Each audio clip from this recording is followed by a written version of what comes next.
Hello Year 3 and welcome to today's computing lesson where we will be looking at how to open and send emails to one another. Really exciting because you will be able to have a new way to communicate with your friends in your class. So let's get started and I'm going to show you exactly how you can do that.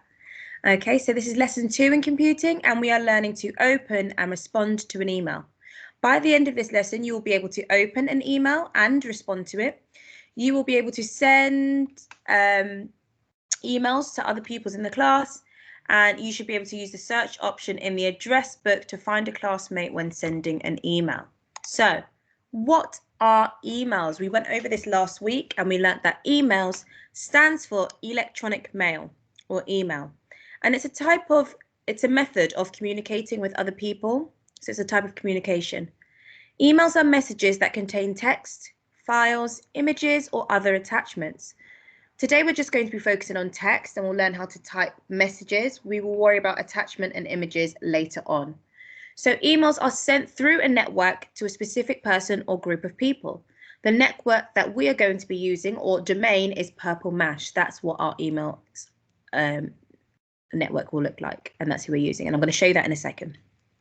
So why should you use emails? Well, emails are so important in day-to-day life. Most adults now use emails every week or even every day. I know I certainly use emails every day, and I'm sure many of your adults at home do, depending on their jobs. Emails are quick and easy to write and send. It is much quicker to communicate with email than a letter, because with letters you have to write out the letter, you have to buy an envelope and a stamp, then you have to put it in a post box or send it to the post office. They have to pick it up and then they have to deliver it, and that can take days and sometimes even weeks if the person is abroad. But with emails, you also have a record of what's been said, unlike a phone call, and you can send it instantly. I can send an email to somebody on the other side of the world and they will get that the same day, if not within a minute of me sending it. So emails can be sent very quickly and you have a record of what's been said, unlike a phone call. So imagine if I called Miss Chowdhury and I said on the phone, I was saying, Miss Chowdhury, what lessons are we doing when we come back to school? And she tells me on the phone. And then I put the phone down and I can't remember what Miss Chowdhury said. Whereas if she sent me the lessons that we were doing next week in an email, I could go back to it at any point and see the record of what's been said. I can go back and I always have that paper trail. It's what it's called, a paper trail, because it's like a paper trail being left behind, but it's actually emails. So they're very useful to have. Many of your parents send the teachers emails, and that's how we communicate with one another. So your email, or most email addresses, have a email address. Now an email address is made up of two parts. The first part is a username, and the username for the email addresses that you have on Purple Mash are going to be your first name and last name. Okay, for example, let's use this man Peter Wilson. It would be Peter Wilson, and you can see that's his first name and last name. And it also has a domain name. Now the domain name is the domain of the email. Okay, so we are using the website Purple Mash, therefore our domain name is purplemash.com. Okay, but many people have use lots of different domain names for their email addresses. I have a gmail.com. I also have a Hotmail. Some people use Yahoo. Okay, and these are all different websites that allow them to also send emails through their domain, through their networks. Okay, so what I would like you to do, I can't get my words out. What I would like you to do now is for you to pause the video and have a guess at what your email address is going to be by putting together your first name and last name and then at purplemash.com. This symbol here is an at symbol. It just means at instead of writing the word at. Off you go. Guess what your email address is going to be. Okay, moving on. So we are going to log on to Purple Mash and we're going to click on the alerts button because you have all received an email by me. It's from me. I've sent you all an email asking you a question. And what I would like you to do is click on the alerts and then you're going to click on the email to open it and I want you to read it. Have a look at the email, but please don't reply just yet because this whole lesson is going to be teaching you how to reply, because there are certain things and steps that you need to do in order to reply to an email properly. Okay, so have a pause of the video and have a look at your alerts now.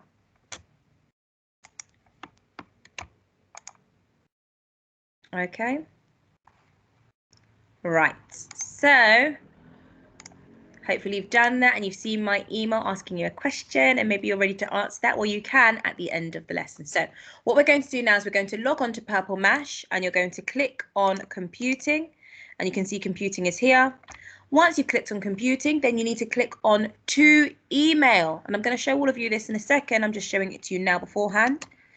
Once you've clicked on to email, it will take you to this page. You need to click on to email again. Okay. So let's all have a go at doing that. Let me share my screen so you can see exactly. Oops, I just shared the same screen. Let's share that again. So I can see that some of you guys have uploaded work, so I need to have a look at that. So we're on Purple Mash Home. You click on computing, then you click on to email, and it's got an email logo. Click on to email again, and it should take you to this. You are going to be composing an email. So I'm going to take you back to my slides because I just wanted you to open that up. We are going to click the compose button to write a new email in just a second. So there are many different parts of an email, and what I'm going to do is I'm going to show you this video first so that you can understand it a bit better, and then I will explain it. Okay, so this video just explains the different parts of an email. Okay, so let's click on that.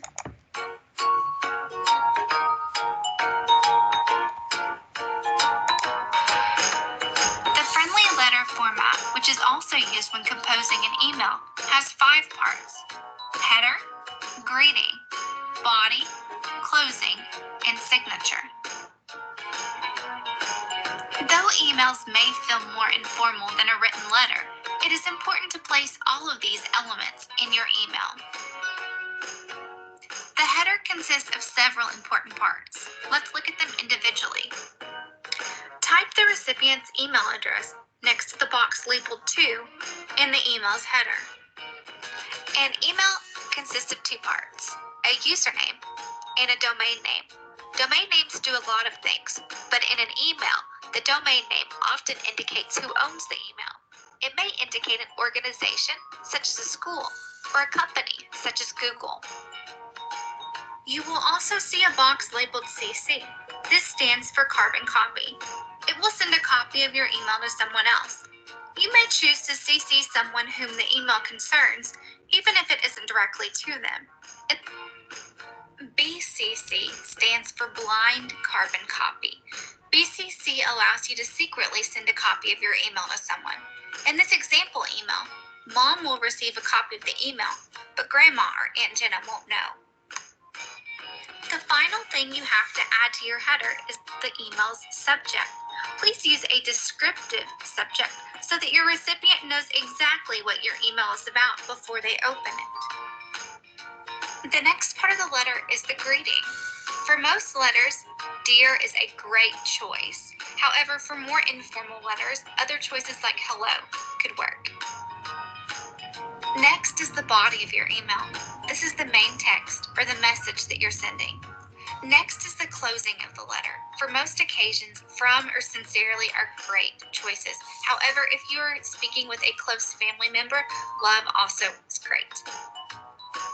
The last part of the letter is the signature. In most cases, this may just be your name. There's another way that emails are like letters too. It's important to use correct spelling, proper punctuation, and proper grammar in an email, just like you would in a written letter.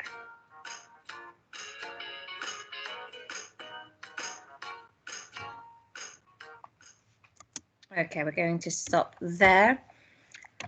Now, hopefully you've learned a thing or two. So we are going to be composing an email just to go over the steps that she said in the different features of an email. So first thing you have is the recipient. This is important because this is the person that you want to receive your email. So if I wanted to send an email to somebody in my class, let's say I wanted to send an email to Annalise, I would have to say to, and I would type out Annalise's email address here, and it would be Annalise and then her last name at purplemash.com. Luckily for you, we've all created an address book for you, so you can type out the person's name and it will come out. rather than you type in their whole email address. Now, the next thing is the subject line, which is here, where it says write subject, that is the subject line. And what you put here is just a little message. It's only a few words. And this just tells the recipient, so in this case, I'm writing my email to Annalise, what the email is about before she opens it. So let's practice now. So I'm going to say, this isn't actually Annalise's email address, but let's just pretend. I would say Annalise, and then her last name at purple. Oh, some keyboards are a little bit different. purplemash.com. And then the subject. Now, what do I want to talk to Annalise about? Let's talk about her return to school. And that's what my subject would be. Now, it's also really important that you greet whoever you are emailing. If you are emailing somebody like your teacher, your friends, your parents, your family, well, I say your teacher, some teachers prefer you to address them formally. If you were to email me, I wouldn't mind using the informal greeting like hi or hello. But if you were emailing somebody like Miss Ryan or Mr. Williams, if you were emailing somebody you don't know, or if you were emailing somebody very important, you would say to or dear, something a bit more formal. Because we're emailing each other, we can use an informal greeting. So I'm just going to say, hello, Annalise. And you put a comma after you do that. Then your main body is where you type the rest of your message to the recipient. So I would be talking to Annalise. How do you feel about coming back to school? Were you excited? I'm really excited to come back to school so I can do this. So let's pretend I've typed out my message. I'm just going to type gibberish for now because I'm actually going to model it for you when I do the email. And then you just do a closing. And in the closing, it's like a normal letter.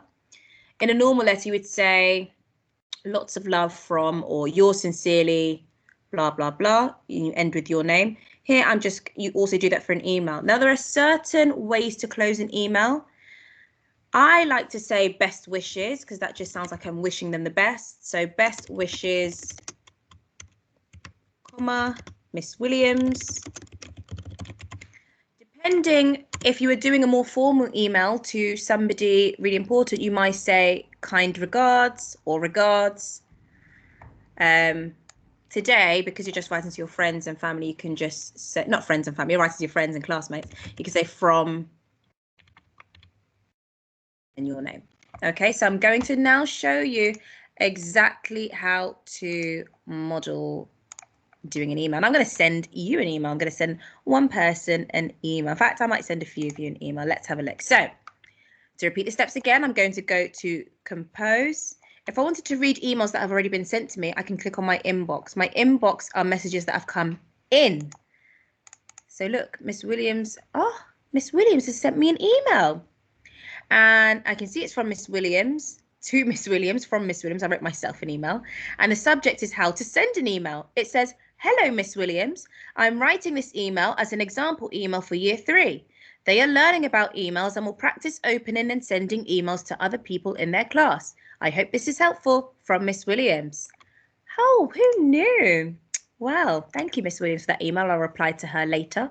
I'm going to compose an email now to send to some people. So I can click who I want to send it to. Because I want to send this to everybody, I am going to click this button. But if I just wanted to send it to one person, I would type out that person's name. So let's say I wanted to send this to Milan.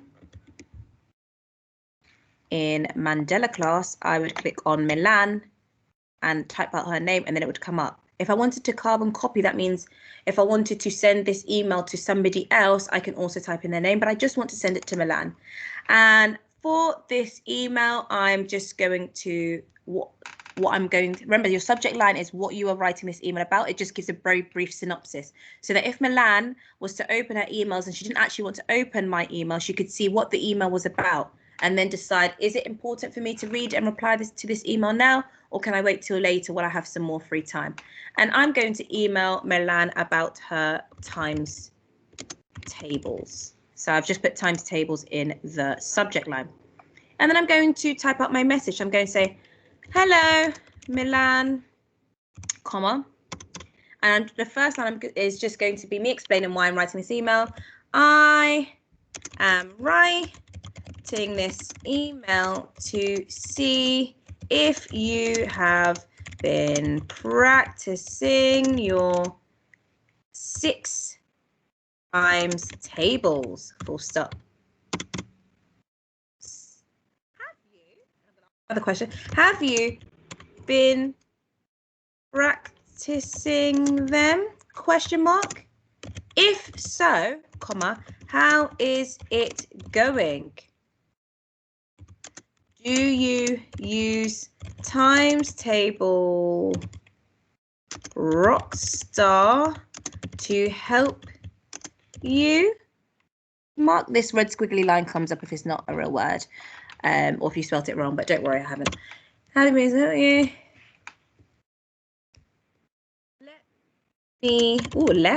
Let me know. I'm just thinking I should make this bigger so you guys can actually see what I'm saying. Sorry. Let me know if there is anything I can do to help you. And I'm going to end my email now by closing it saying from, and actually I'm going to close it how I would usually close it, which is best wishes. I like saying best wishes. Best wishes, which just means I wish you the best, Miss Williams. Okay, so there you can see my email is from me. I've even given myself a little character. I've typed it to Milan. She's the person who I've used, and I've clicked on my address book to search her up, or you could just type in her name or whoever's name you're going to be emailing. I've given my email a subject line so that when Milan gets my email, she knows what it's about. She knows that this email is going to be about times tables, and that way they're not shocked. Then I've greeted Milan by saying, hello, Milan. I've typed up the main body. I'm writing this email to see if you've been practicing your 6 times tables. Have you been practicing them? If so, how is it going? Do you use times table Rockstars to help you? Let me know if there's anything I can do to help you. Best wishes, Miss Williams. I'm happy with that email, so I am going to click send. Okay? And that email has been sent. And if I wanted to check if I've sent the email, I can go to my sent inbox. And now I was practicing sending one to Eli earlier. I can click on that email, and that's an email I've sent to Milan today at 8:11. Okay, so that is what you are going to do before you go off and practice and send emails to all your classmates. There's just a few things that we need to go over. There are some do's and don'ts. Okay, all emails that you are going to be sending today are going to be sent to your teachers for approval. That means we see everything you type and send. So do ask your friends questions, be kind to them. You can use emojis and you can talk to people in your class. Those are things that we want you to do. But there are also some things that we do not want you to do. And if you do those things, your account will be blocked and you won't be able to send any emails to any of your friends. Okay, so some of the don'ts are, please do not send rude or nasty messages. Do not ask for personal details. Don't send your own personal details or information such as your address and things like that. Your username, your password, you should not be sending anybody these things. Do not send any inappropriate content. And you know what that is because you know whether or not you should be sending it. Okay? I want you to have fun and I want you to practice sending emails to people in your class. If you're in my class, you can also send emails to me and I will type back to you and do my best to reply. Okay, so have fun with that. Well done, year 3, and I'm looking forward to seeing some of your emails. I hope you enjoy that. Bye.